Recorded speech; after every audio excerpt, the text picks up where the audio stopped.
Okay, so this is the first part of the final exam review, part 1. This is coming to you live from the Hobbit House.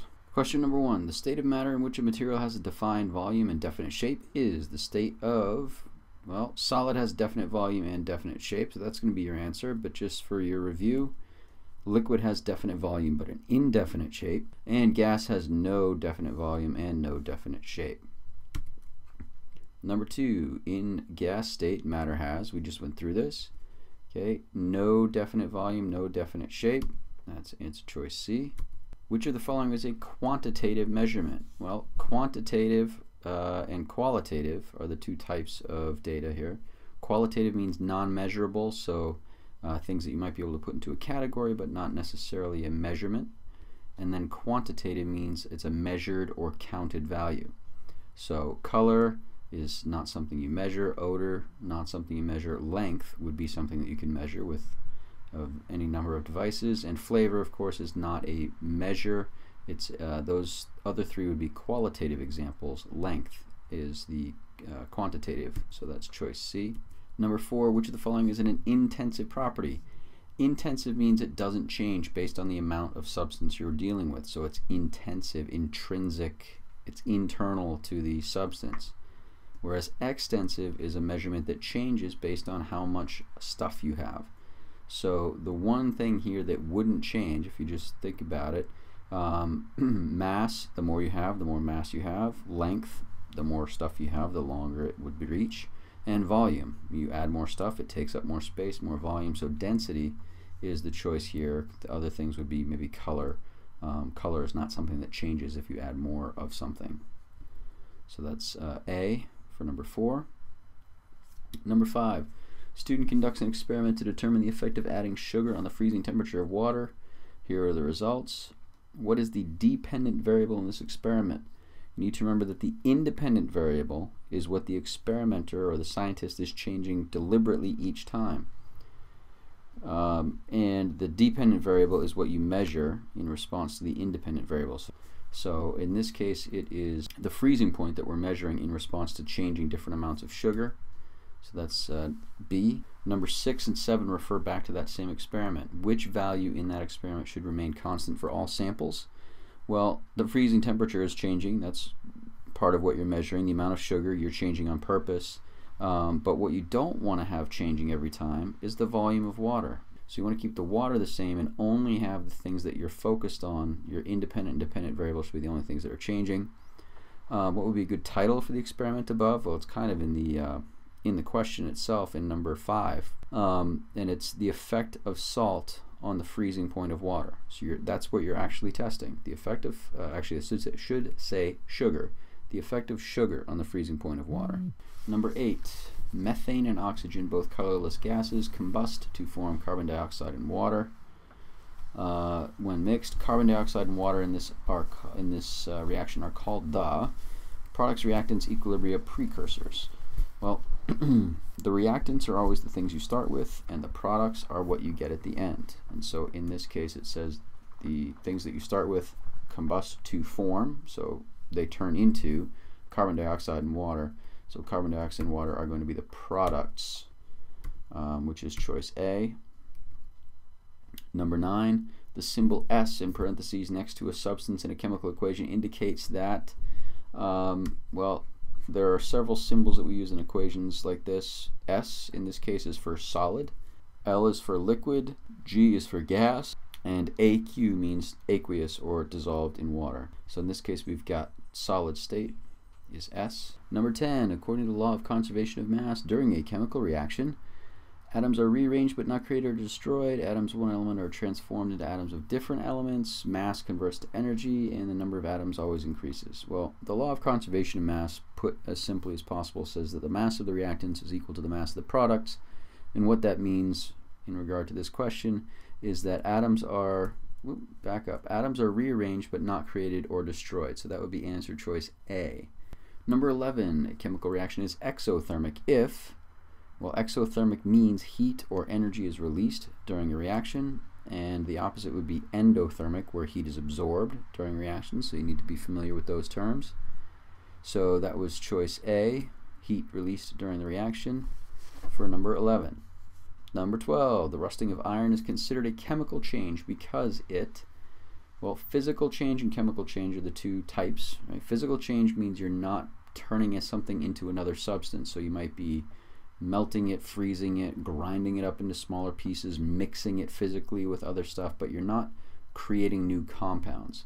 A chemical change produces new substances, new compounds. You change the composition itself. So iron, when it rusts, actually turns into something called iron oxide, which is a combination of iron and oxygen, so it forms a new compound. So that's choice C. Number 13, how many significant figures are there in the value of 0.0003010? All right, here we go, significant figures, everybody's favorite. So how do you do this? If there's a decimal point anywhere in the number, you start on the left end of the number, and you start moving to the right. You don't start counting sig figs until you get to the first digit that's not a 0. And then you count everything else to the right. If there's no decimal point, you start on the other end. You start at the right-hand side, and you go to the left, skip any zeros until you get to the first thing that's not a 0, first non-zero digit, and then you count everything from there on to moving to the left. So, for example, this has a decimal point, so we're going to start on the left-hand side. We're not going to count this, not going to count this, or this, or this. We're not going to start counting until we get to the first thing that's not a 0, which is that number 3. And then we're going to count everything after that.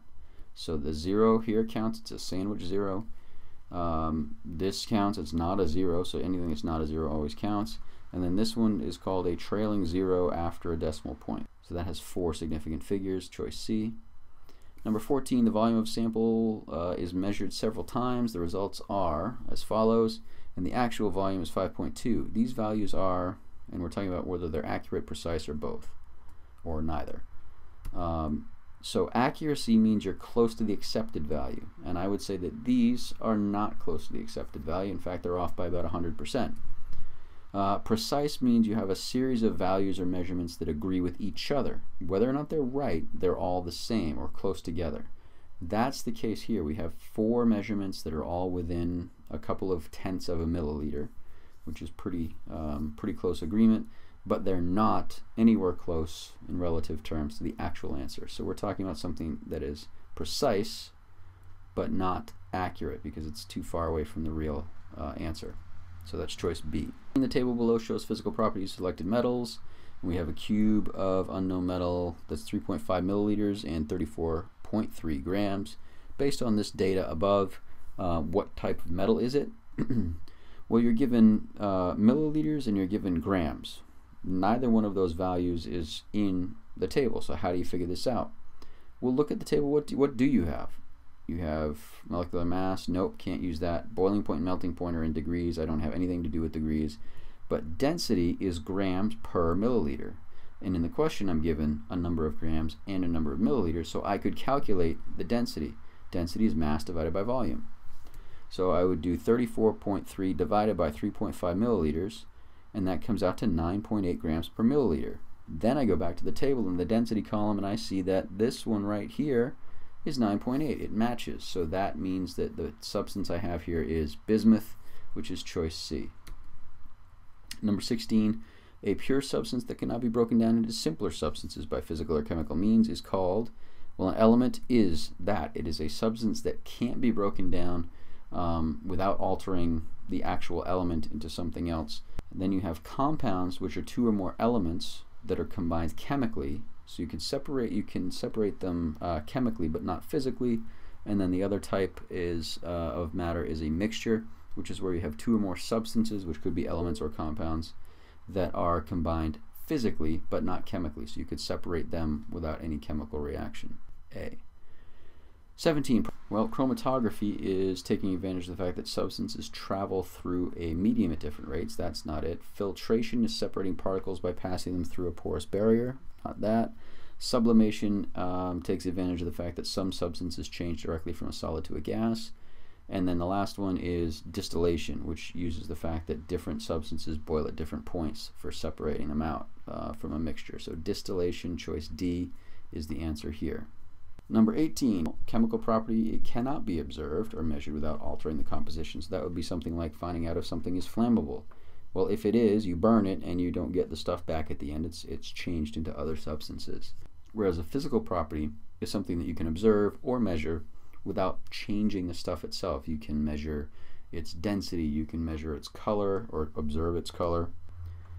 Who's considered the father of modern atomic theory? Well, Democritus, we believe, may have been the first person to suggest atoms as a theory, but it was actually not until much later that Dalton got the idea sort of accepted, which is choice B. Which of the following is not true according to Dalton's atomic theory? So, did Dalton say that atoms of each element are identical in size, mass, and properties? He did. Did he say that atoms can be divided? No, he did not. He said that atoms were solid and indivisible. So B is going to be the answer here. But just to round out Dalton's theory, he said that atoms in a reaction were rearranged and recombined, but never created or destroyed. He had the first same stuff at the beginning and the end. And that compounds were made of different atoms of different elements combining in different ways. And he also said that atoms of different elements were different. So you get these different combinations by having different sort of shaped pieces of the puzzle that you could put together with the different elements. So we're choice B for number 20. Well, the first subatomic particle to be discovered was actually the smallest subatomic particle of the three major ones, which is electrons. Number 22. Well, this is where Rutherford had the gold foil, and he fired alpha particles, big heavy radioactive particles, at the gold foil to see how it would interact. And rather than passing through the foil, as was expected, several of the particles actually bounced back. And that wouldn't have been possible according to Thomson's plum pudding model, because the particles should have just passed right through if that model was accurate. Which atomic theory described a diffuse mass of positively charged matter containing randomly placed particles called electrons? Well, that was actually Thomson's plum pudding model. Bohr's orbital model was much later, and it had the orbits of electrons where they could jump from one orbit to another. And then Rutherford was the one who overturned Thomson's plum pudding model by saying that there was a nucleus in the center and lots of empty space around it. And we don't really want to get into Wahlberg in his Calvin Klein modeling days. All right, number 24, Rutherford. That was his model. It's called the nuclear model. Number 25. Well, this round number 16 up here, that is the mass number of the most stable isotope. That's always in the periodic table going to be the number that's got a decimal. The other things you see here are the atomic number, which is the same as the number of protons. There's the symbol O, so we're looking at 16 for this one, choice C. Which element has 14 protons? Well, the number of protons is equal to the atomic number. So what's atomic number 14 on the periodic table? If you look it up, it is silicon, so that is choice B. If an iron isotope has 26 protons, which all iron isotopes do, has 26 electrons, and its mass number is 56, how many neutrons does it have? Well, we need to remember that the mass number is equal to the number of protons plus the number of neutrons. So if the number of protons is 26 and the mass number is 56, then the number of neutrons is the difference between those two. So 56 mass number minus 26 protons is 30 neutrons, choice C. Number 28, how many neutrons does one atom of carbon-14 contain? Well, you'd have to look up, or you may have to look up carbon on the periodic table if you don't remember. Carbon-14, the name carbon-14 means that 14 is the mass number for that isotope. And carbon is atomic number 6. That's the part you might need to look up. That means it's got 6 protons. So if the mass number is 14 and it's got 6 protons, then the number of neutrons is the difference between the two, which is 8. So that is choice D. And then the next question is, how many protons does an atom of carbon-14 have? Well, carbon-14, or any carbon isotope, always has 6 protons. That's its atomic number, and that is always the number of protons for carbon. Choice A. Which subatomic particles account for most of the mass of an atom? Well, the protons have mass. The electrons, for all practical purposes, don't have mass. They have a very small amount, but we don't really measure it very much. And the other massive subatomic particle is the neutrons. The protons and the neutrons account for 99.9% of the mass of any atom. Choice D. Number 31, isotopes of each element do not differ in. What they don't have is different atomic numbers. The definition of an isotope is that it's two atoms of the same element, so they have to have the same atomic number or they're not the same element, but they have different numbers of neutrons and therefore different mass. Which of the following is a pair of isotopes? Well, the first thing you need to remember is that isotopes are the same element. That eliminates choices A and C because those are pairs that aren't the same element. And then remember that it has to do with the mass number.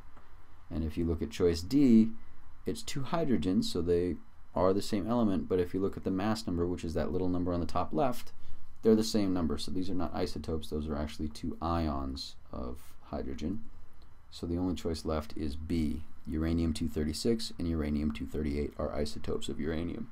Atoms of different element are distinguished by, or basically what makes an element and separates it from all other elements, well, has to do with the number of protons in the nucleus. Electromagnetic radiation is defined as energy in the form of a wave. Okay, that's just a term you're going to need to remember. Choice A, so energy in the form of a wave is electromagnetic radiation. The figure below is a periodic table, and which of these elements, W, X, Y, or Z, would have the ending or would have the configuration 1s2, 2s2, 2p6? Well, the key to remember here is that the ending of the electron configuration, which in this case is 2p6, gives you the address of the element. So the first thing you look at is the big number, 2. 2 means it's in period 2, second row. P, the letter, tells you what block it's in. The block on the right-hand side that's 6 columns wide is called the P block. And then the 6 means it's the 6th column in the P block. So it's the second row, the P block, and the 6th column in the P block in the second row. Okay, now same arrangement of elements. The question is, which of these would have a configuration ending in the D block? Well, you have to remember what the blocks are. The 2 columns on the left are the S block. The 6 columns on the right are the P block. The D block is this group in the middle that dips down. It's 10 columns wide. And the 2 rows down at the bottom that are by themselves are the F block. So any element that is in the D block is going to have a configuration that ends in the D block.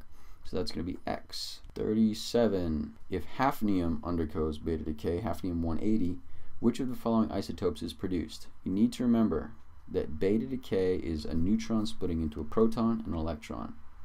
And the key with that means that since protons and neutrons have the same mass, you're trading a neutron into a proton, so the mass isn't going to change. But because you're adding a proton, you're turning a neutron into a proton, you're getting 1 extra proton, it means the atomic number goes up by 1, so you get a new element. So beta decay means move 1 element to the right on the periodic table, or 1 element up the periodic table. And if you look at hafnium, the element 1 up from hafnium is tantalum, and the mass number is still 180. And hopefully you would have also been able to recognize, if you're looking at a periodic table, that none of those other choices are elements. Turk 182 is a movie. Order 66 is the Order to Kill All Jedi. And Atom 12 is a very old police show. Okay, what is the atomic mass of a single alpha particle? Well, an alpha particle is 2 protons and 2 neutrons together. So if you were going to take the mass of something with 2 protons and 2 neutrons, you add those numbers together and you get 4. So that is choice A.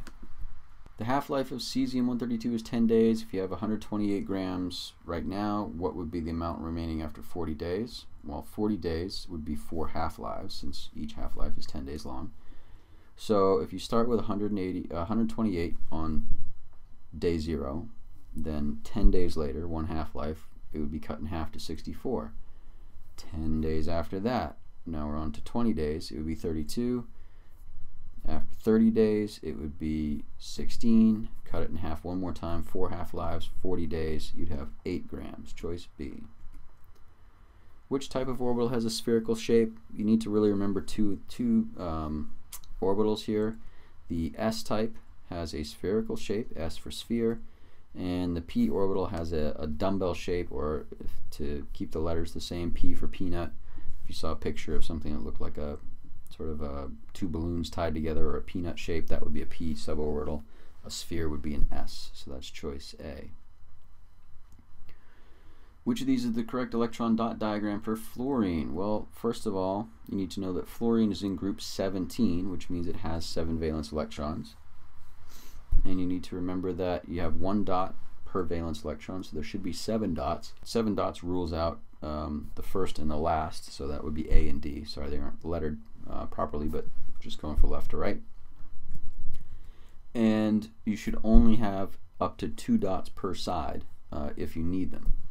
And so that gets rid of the second choice, which should be B, because it's got 3 on one side, and then it's got the 2 single dots on the top and right. So the only one left is choice C, the third one in, because it's got 2, 2, 2, and 1 for a total of 7, and they're paired off properly. What is the correct number of valence electrons in the element sulfur? Well, sulfur is in group 16, which means it has 6 valence electrons. For groups 1 and 2, they have 1 or 2 valence electrons accordingly. And then groups 13 to 16, you just look at the second number. We saw that in the last problem. 17 for fluorine, 7 valence electrons, and group 13 has 3, and so on. How many valence electrons do each element in the halogen family have? Okay, again, the number of valence electrons is based on the group number. You have to remember the group of the halogens. All of the halogens are in group 17, which means they have 7 valence electrons. Choice C. What is the name given to a particle of light? Well, that is a photon. How many valence electrons do each of the elements in the halogen family have? We already did this one, so I'm going to skip it. Number 46, how many electrons can a p sublevel contain? So this is a slightly different question. With the 4 different types of sublevels, you need to remember that an S sublevel can hold 2 electrons, a p sublevel can hold up to 6, D can hold up to 10, and then an F could hold up to 14. 47, according to current atomic theory, energy can be absorbed and released in discrete amounts. The name for these discrete packets is quanta. Wavelength and frequency are directly, inversely, geometrically, or obtusely proportional. Well, speed of light is wavelength times the frequency. Anytime you have a relationship like this, where there's a constant involved, like the speed of light, and you're multiplying, that means the two numbers are inversely proportional. And last of the multiple choice questions, the term c in an equation represents the speed of light. That is the constant for the speed of light, which has a value of 3.00 times 10 to the 8th. Moving on to the open response math problems. So for these metric conversions, you can take a look at the number line down at the bottom, and I'll explain how you do this. So for the first one, I won't do this process for every one, but for the first one, we're starting with liters, which is the base unit. If it's got 1 letter in the abbreviation, that means it's a base unit. And we're converting it over to milliliters. So 2 letters means it's not a base unit. And so in order to figure out how to convert from liters to milliliters, if you use this number line, you need to look at how many places on the number line are you moving. Well, I'm moving 3 places to the right to get from base unit to milliliters, which means I'm going to move the decimal point 3 places to the right. Same number of places in the same direction gives you the converted number. So I move the decimal place 3 places to the right, 1329 milliliters. Okay, so grams to kilograms, so going from base unit to kilo is 3 places to the left. So move that decimal 3 places to the left. And centimeters to kilometers, now to go there I have to move 5 places to the left. And I do that with the decimal point. 5 places to the left gives me 0.00825 kilometers. Now converting the temperature scales is slightly different. To go from Celsius to Kelvin, you add 273. So 25 Celsius is equal to 298 Kelvin. To go from Kelvin to Celsius, you subtract 273. So 563 Kelvin is 290 Celsius. Converting from milligrams to kilograms is 6 places to the left on the number line, so I move the decimal 6 places to the left. Going from kilometers to meters is 3 places to the right, so that becomes 1340. Millimeters to centimeters is just 1 place to the left, so I move that decimal over and get 2.47 centimeters. And then back to the temperature scales, 273 Kelvin is 0 Celsius, you subtract 273. And then negative 134 Celsius is actually positive 193 Kelvin. Remember, there's no such thing as negative Kelvin, so if you ever get an answer that's negative on the Kelvin scale, that is not going to be the right answer. So number 2, calculate the density of an object that has a volume of 35.5 milliliters and mass 7.1 grams. Remember that density is mass times volume, and so 7.1 grams, grams is always the mass, divided by 35.5 milliliters for volume, gives you a value of 0.2 grams per milliliter. Make sure you include your units. Calculate the mass of an object with a density of 12.7 grams per milliliter and a volume of 32 milliliters. So we have to work this one a little bit backwards. Density is mass times volume, which means that if I rearrange the equation, the mass is equal to the density times the volume.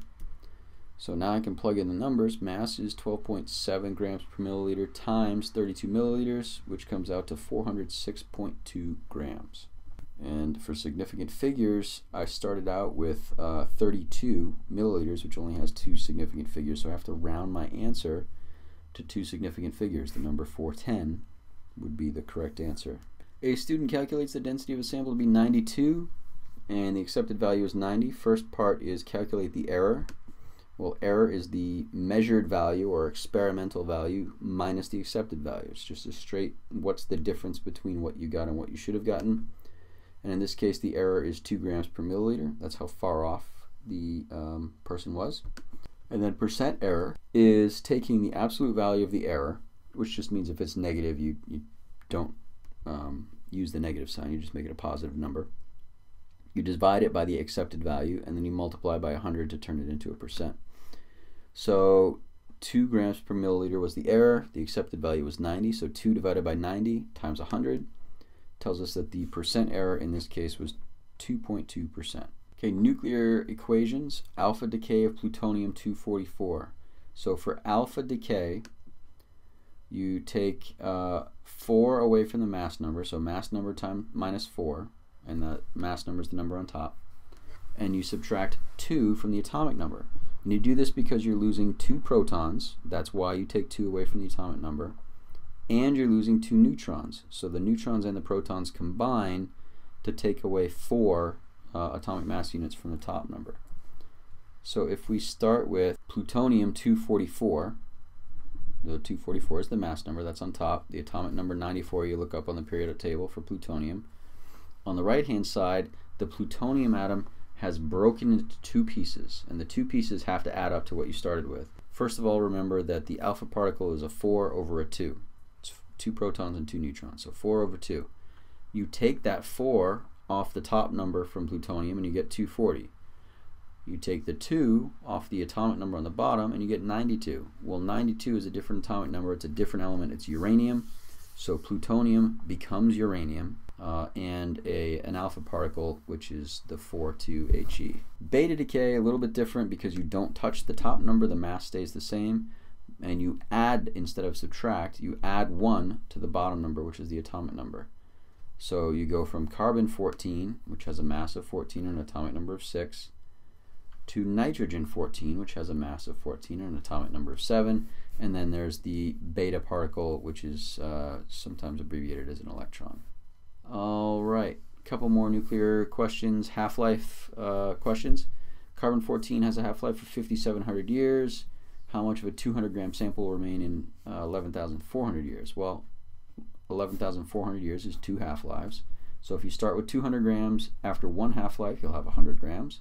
And then after 2 half-lives, you'll have half of that. The half-life of strontium is 4 days. So after 24 days, how much of 10-gram sample will be left? So 24 days is 6 half-lives in this case. So starting with 10, divide it in half. Divide it in half again.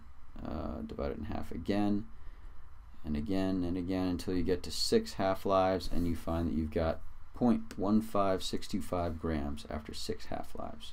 All right, electromagnetic radiation, we've got to remember that the speed of light, or c, equals the wavelength times the frequency.